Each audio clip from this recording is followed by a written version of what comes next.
속궁합이 중요하지 않다라고 생각하시는 부분들이 되게 많으신 것 같아요. 네. 잠자리로서 사랑을 확인하는 것이 부부 생활에는 중요하다는 거죠. 어떤 거든 시작하셔서 그걸 즐겁게 하신다면 저는 그 일이 근사해진다고 생각해요. 그래요. 일단 시작해야 돼요. 그러면 이제 좀 더 본능적인 부분으로 한번 들어가 볼게요. 부부간에 결혼을 하게 되면 네. 부부 관계라는 게 있죠. 근데 네. 그 부부 그 성관계가 원활하지 속궁합이라고 않으면 하는. 네. 원활하지 않으면 그것도 이혼 사유가 되는 건가요? 사람에 따라 다르지 않을까요? 그렇죠. 네. 그러면- 이혼 사유가 될 수도 있고 그렇죠. 아닐 수도 요즘에 뭐 있겠죠. 네. 예전에 TV 보니까 네. 그런 것도 이혼 사유가 될 수 있다라는 것들 뭐 들어본 것 같아요. 네. 근데 이제 뭐 이혼 사유가 아니든 네. 그 우리가 이제 속궁합 겉궁합 얘기 많이 하잖아요. 네, 맞아요. 네. 근데 그럼 마음만 잘 맞아도 네. 속궁합이 안 맞으면 살 수 있는 건지 아니면 우리가 이제 그런 걸 좀 이런 얘기를 되게 터부시하는데 네. 이 속궁합이 이 마음보다 중요한가? 성격만이 더 중요한 건지 어때요? 이렇게 부부 간의 연구를 오랫동안 해보시면 속궁합 겉궁합에 대해서 제가 볼 때는 네, 속궁합이 중요하지 않다라고 생각하시는 부분들이 되게 많으신 것 같아요. 네, 그러게요. 그래서 나는 남편이 좋아하니까 한 달에 한 번은 해줘요. 아니면 6개월에 한 번은 해줘요. 이런 얘기들을 하시는데 해줘요. 네, 해줘요. 근데 해주시면 안 되거든요. 그래서 이런 분들 같은 경우는 남편분이 굉장히 힘들어요. 남성의 어떤 성적인 어떤 욕구를 그냥 그게 부부간에 함께 나눠야 될 사랑이 아니라 네. 욕구를 푸는 대상으로 내가 이용당해줘요 라는 마인드로 대하면 남편분이 되게 자존심이 상해요. 그런데 만약에 그 뭐 서로 간에 그런 욕구나 리듬이 다 다를 것 같은데 다르죠. 뭐 남편은 원하는데 아내는 별로고 아내는 네. 원하는데 남편은 별로고 이렇게 네. 한쪽이 좀 이렇게 불균형이 될 때 네. 이런 것들도 굉장히 부부간에 힘든 상황인 네. 것 같아요. 이런 것들이 결국은 이제 이게 불만족하게 되면 부부간의 대화도 없어지고 또 짜증도 많아지고 결국 네. 이런 것들이 또 이혼으로 가는 또 원인이 되지 않나요? 그럼요. 어때요? 그렇게 되면은 이제 가정은 유지하고 싶지만 성적인 욕구를 풀 수 없다면 바람이 나는 경우도 많고요. 그것 때문에 나는 남성분들 이제 바람이 나는 이유를 얘기해 보면은 나는 너한테 아무 불만이 없는데 성관계를 네가 너무 안 해주니까 내가 어쩔 수 없었어 하시는 경우도 네. 많거든요. 근데 내가 부부관계는 해주지 않지만 딴 여자하고 자는 거는 싫다라는 거는 그거는 한쪽 배우자의 그냥 욕심이에요. 그렇죠. 예, 네. 부부간의 의미의 성적인 관계도 들어있거든요. 그러면 이렇게 네. 한쪽에서 이렇게 횟수의 문제 아예 거부를 할 때 이럴 때는 어떻게 해야 될까요? 아예 거부를 할 때. 이게 제가 보니까 여성분들이 거부를 할 때는 네. 그래도 남성분이 어떻게 설득하고 막 이렇게 얘기하고 뭐 사랑해 하다 보면 이게 해결이 되는데 남성분이 거부할 때는 정말 이게 다시 부부관계를 같이 갖는 게 어려워지더라고요. 남성 네. 쪽이 거부할 때는요. 네, 남성분이 거부할 때는요. 그래서 이게 남성분들이 거부하는 이유가 여러 가지 있을 텐데 첫 번째 다른 여자가 있어서, 네. 두 번째 정말 성적인 흥미가 없어서, 세 번째 아내랑 성관계가 재미없거나 이럴 때 거부를 하시는 경우가 많거든요. 네. 네. 그래서 남성분이 거부를 할 때는 내 남편이 정말 성적으로 문제가 있는지 없는지, 남편이 어떤 그런 거에 대해서 그 힘이 없어진 건 아닌지 네. 병원 진료도 생각을 해보셔야 되고요. 비뇨기과도 가보셔야 돼요. 남편이 정말 그런 부분에 어려움을 겪는다면 함께 해결을 해가야 되는데 그럴 수도 있을 아내한테 그 얘기를 하기가 되게 힘들어요. 우리 이제 자존심 중년 상하고. 맞아요. 중년 네. 남성들은 그게 자존심이에요. 근데 그럼요. 그거를 친구한테도 말 그 얘기를 잘 못하죠. 못해요. 그럼요. 그럼 이제 아내 입장에서는 내가 매력적이지 않나 이렇게 생각할 수 있는데 남편이 성기능에 문제가 있을 수도 있죠. 충분히 있을 것 같아요. 그럼요. 그럴 때 중년이 이제 되면. 네. 자존심 상하는 게 아니라 남편이 성기능에 문제가 있거나 해서 좀 네네네. 적극적인 네. 그 의료의 도움을 받아서 해결하면 그럼요. 좋은 것 같아요. 그죠? 요즘엔 약도 좋고 아내가 그걸 알아주고 네. 그래도 당신이 제리야 이렇게 해주면 남성분이 또 힘을 얻고 치료를 받고 또 부부간의 그 잠자리로서 사랑을 확인하는 것이 여러분들이 생각하는 것 이상으로 부부 생활에는 중요하다는 거죠. 얼마나 중요해요? 그걸 제가 좀 볼 손에 때는 잡히게 얘기해주게 얘기한다면 거의 남녀관계의 부부관계 잠자리는 부부관계 70% 이상은 저는 차지한다고 생각합니다. 부부 관계를 네. 잃어가는 거에서 네, 70%는 반 이상이죠, 훨씬. 근데 그것을 터부시 하시고, 그게 뭐 중요해. 그냥 애 낳았으니까 사는 거지 하면 삶의 재미에 거의 그냥 60, 70%는 재미를 포기하고 사시는 거죠. 부부간에 즐거울 수 있는 것을. 근데 이제 이런 것들에 대해서 우리나라 또 우리 기성세대들은 교육을 별로 안 받았잖아요. 안 그래서 받는 이제 게 아니라 안 받은 게 아니라 못 받았죠. 못 받았네. 해주질 않으니까. 또 이상하게 받았고. 그렇죠. 예. 그래서 이런 거를 서로가 잘 이렇게 즐긴다고 해야 될까요? 즐기는 네. 것도 몰라서 이런 것도 이제 문제인 것 같아요. 그래서 성인들도 이런 교육이 필요한 것 같아요. 대표님 말씀이 맞는 게요. 즐겨야 한다는 걸 모른다니까요. 음. 그것이 가장 큰 문제예요. 그냥 뭐 애 낳는 행위 뭐 이런 그렇죠. 아, 남자가 좋아하니까 한번 해주는 거? 아, 뭐 이런 식으로 인식하고 있어서 부부 사이가 더 좋고 뜨거울 수 있고 항상 사랑하는 관계가 될 수 있음에도 불구하고 그저 그런 관계로 변해갈 수밖에 없는 거죠. 그럼 이제 재미를 느낄 수 있으면 그저 그랬던 부부 이 성관계도 네. 얼마든지 회복될 수 있는 거예요, 노력을 하면. 당연하죠. 제가 아는 지인분 중에 그 네. 속궁합이 굉장히 잘 맞는 부부가 있는데요. 네. 그 두 분은 네. 안방에 있을 때 아이들이 안방에 들어오는 걸 철저히 막아요. 왜냐면은 아이들이 들어오면 그 부부 관계에 방해가 되기 때문에 네. 딱 9시 이후에는 안방에 못 들어오게 문을 잠근다고 합니다. 또 가끔은 네. 호텔을 간다든가 그럼요. 펜션을 간다든가 이렇게 러브 모텔도 많고. 두 분만의 시간 이런 것도 노력이 필요한 것 같아요, 그죠? 근데 생각해보세요, 대표님. 둘이 펜션 가고 호텔 갔는데 할 게 없어요. 그리고 해도 재미없어요. 네. 가고 싶을까요? 그러겠네. 네. 재미있게 부부관계를 갖는 것은 부부 생활에 굉장히 중요한 부분이에요. 네.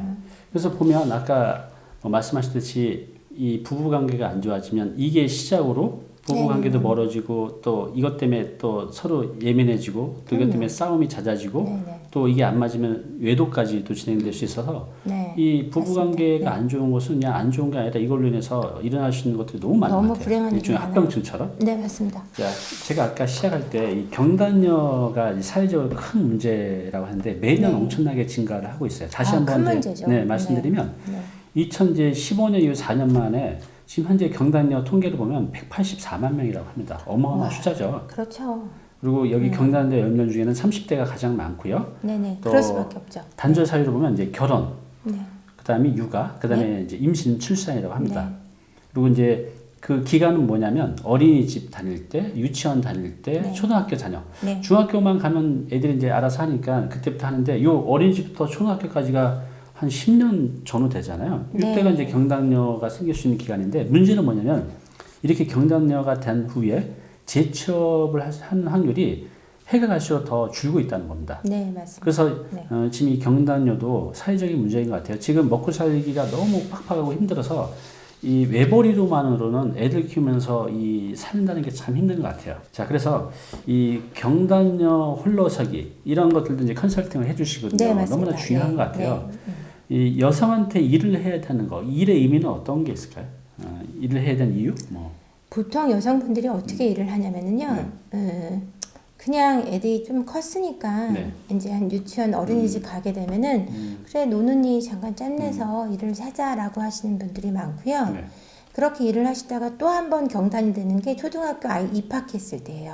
그래요? 1학년 때 굉장히 엄마가 할 일이 많거든요. 그때는 아기를 출산했을 때보다 훨씬 더 회사를 많이 그만두게 되는 것 같아요. 그래요? 예. 초등학교 1학년 때 굉장히 큰 아이 같은 경우는 특히 그렇고요. 네. 첫 아이 같은 경우는. 네. 대학을 졸업하고서 집에서 그냥 시집가기 위해서 뭐 공부한다는 얘기 있었어요. 그냥 네. 뭐 시집 가려고 무슨 수업한다? 신부 신부 수업한다가 수업, 네. 가능했어요. 그렇죠. 근데 지금은 시집 가고 싶으면 취직을 하라는 거거든요. 왜냐면 일 안 하는 분하고는 결혼하고 싶어 하지 않아요. 왜냐면 혼자 외벌이 하는 게 너무 힘들고 외벌이 하면은 지금 아이들을 이렇게 넉넉한 환경에서 교육시킬 수 없다라는 걸 다 알고 그렇죠. 있거든요. 네. 근데 그런 어떤 경제적인 이유를 떠나서 인간의 가장 그 최고에 있는 그 욕구가 자아 실현의 욕구예요. 자아 실현, 네. 예.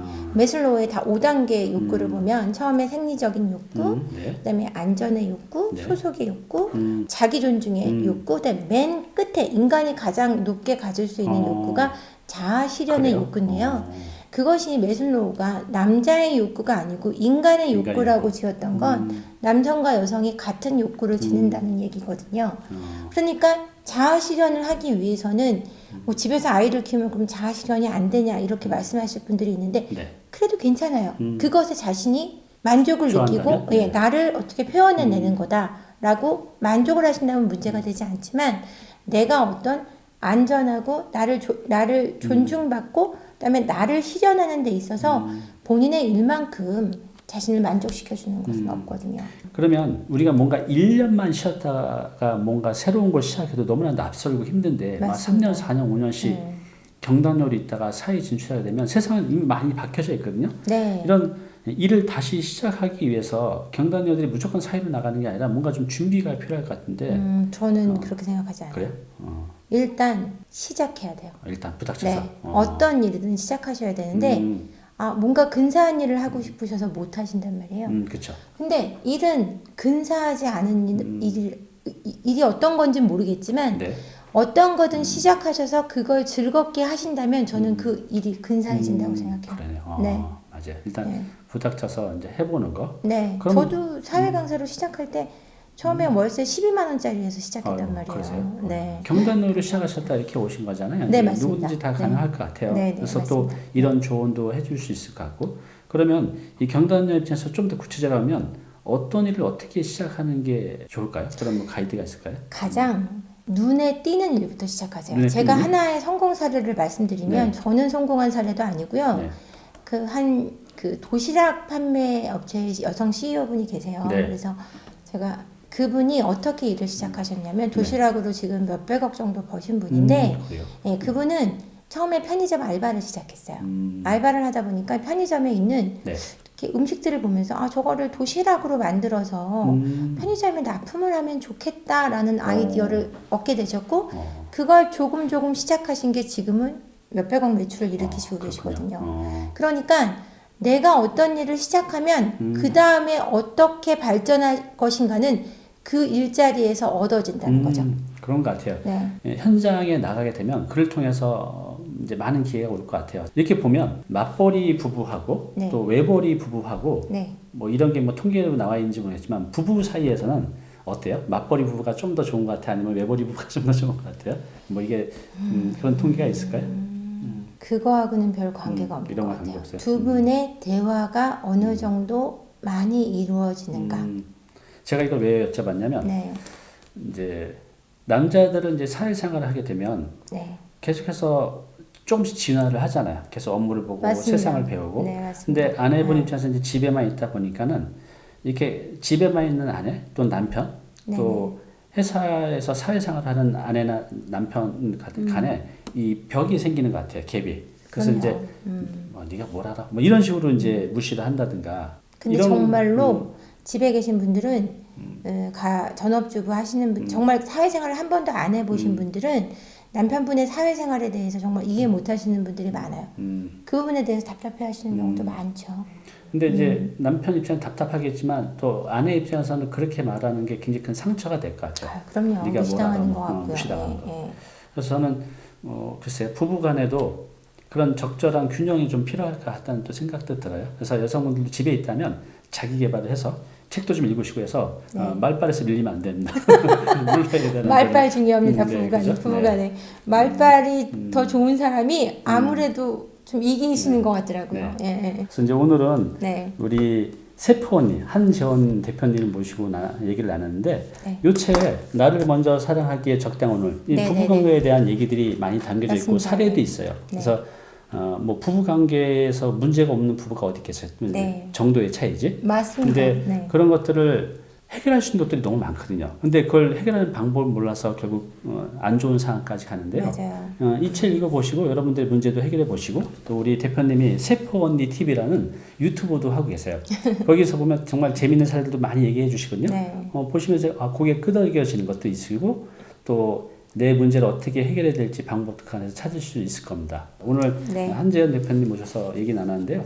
여러분들도 요구가 있으면 또 한번 모셔서 여러분들이 궁금해할 부부 관계를 어떻게 더 좋게 만들어 갈지 또 경력단절 문제 이런 거에 대해서 또 한번 얘기 나눠보겠습니다. 오늘 감사합니다. 감사합니다, 대표님. 네, 감사합니다.